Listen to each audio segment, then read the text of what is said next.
What's going on, everybody? It is Haws coming in with my Dragon Soul explanation, specifically the spine of Deathwing here. So I just wanted to briefly go through, how I did the spine and how exactly I was able to, get such a nice kill, because it was relatively okay. And you'll see in the actual fight my gear breaks, like it actually gets that bad because I was wiping. But I was mainly wiping because I had never done this fight before, at least not other than LFR, because I had quit most of Cataclysm. So it was primarily just learning, because everyone knows how LFR is. You really don't need to know the fights, you just need to do a lot of damage. So here we are with Spine of Deathwing. A few things to note is when you kill one of those tentacles, the open tendon or whatever it's called, you can stand on that and actually be held in place on Deathwing, and Deathwing's gonna roll, and what dictates where he rolls or which side he rolls on is basically which side of him you're standing. So it's only you controlling the rolls here. So once you kill 3 tentacles, you want to leave one up, because if there's one, like if all of them are down, one is always going to spawn back up, and every time you kill a tentacle you get an aberration, which you really don't need the aberrations right now until you get around 9 of these bloods. It doesn't have to be right 9, you can like have 8 or 7 and then wait for the other 2 to spawn while you're running back and forth and charging the guy, but other than that, 9 is perfectly fine here. So as you can see, I'm killing that tentacle and I have a aberration, and I'm moving him back and forth over where I killed the bloods.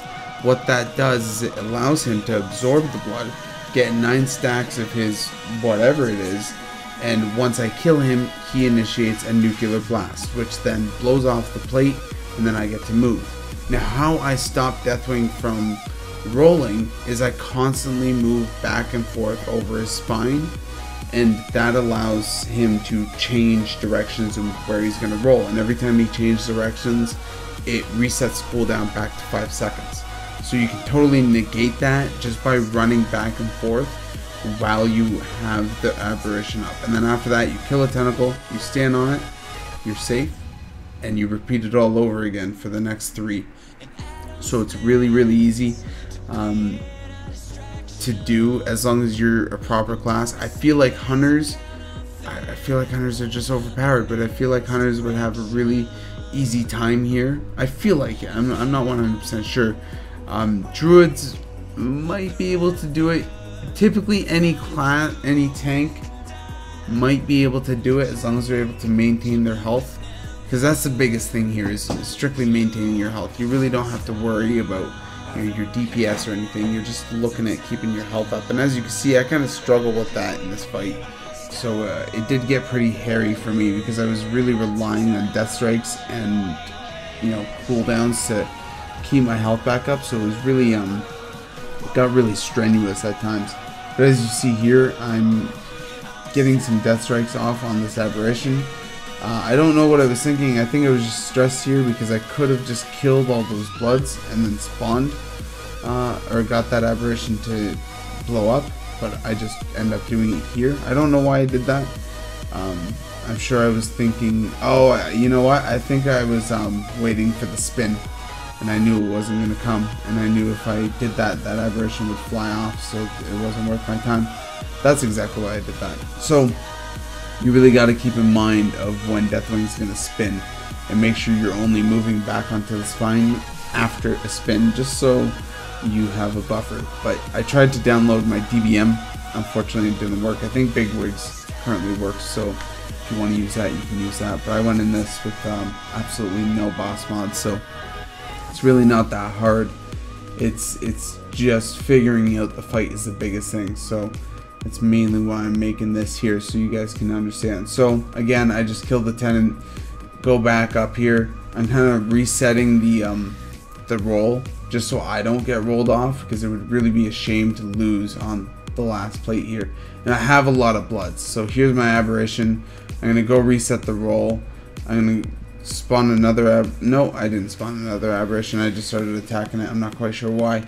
So I'm going to kill all the bloods that I have. I know that enough bloods are going to keep spawning that I'm going to get 9 stacks here. So this is going to be a really quick last part. I'm going to go ahead and finish this guy off. He's going to do a nuclear blast, and we're going to finally be able to finish off the last plate here. So again, it's really simple, as long as you're keeping an eye on the mechanics and you're always moving back and forth when you're actually doing the nuclear blast, just so you don't actually get rolled off of Deathwing. If you are having a problem with this, guys, I'm pretty sure you can just bring a healer. It seems like it'd be a really easy 2-man. So as long as both of you knew what was going on, I feel like you could do it, no problem. So it looks like that wasn't the last plate. This is actually the last plate here, and as you can see, my health is actually getting pretty low. I think luckily I'm able to keep going so that there is a actual cooldown that does help me out, which definitely is the most helpful thing that I could have. So again, actually I guess so dire here that you can see that I'm death striking blood. So really, if you need to, go do it. You know what I mean? It's there. It's not worth the wipe. This is such a long, tedious boss, and it sucks to wipe on. So it wasn't worth it for me to risk it. So I decided that I'm spawning enough bloods. I'm just gonna death strike, get some health. So here we go. I have another aberration coming in, and you can see that Deathwing just rolled. So I'm gonna go ahead and start resetting the spine, and go ahead and AoE all of them down instantly. He's at 9 stacks here, or just shy of 9 stacks, and then once I get him to 9, I burn him down really quick, and he initiates another nuclear blast. And this is, thank God that this is actually the final nuclear blast. So we are going through, about to finish the fight. So we just attack the tendon here, fairly simple, get that tendon down, and there's the fight, guys. So I hope that this helped you guys out. You know, leave a like, comment, subscribe on the video, subscribe on the channel, comment on the video. But hopefully this helped you guys out finishing, you know, Dragon Soul and getting Deathwing out of the way. The next boss is super easy. Anyway, guys, hope you enjoyed, and take care.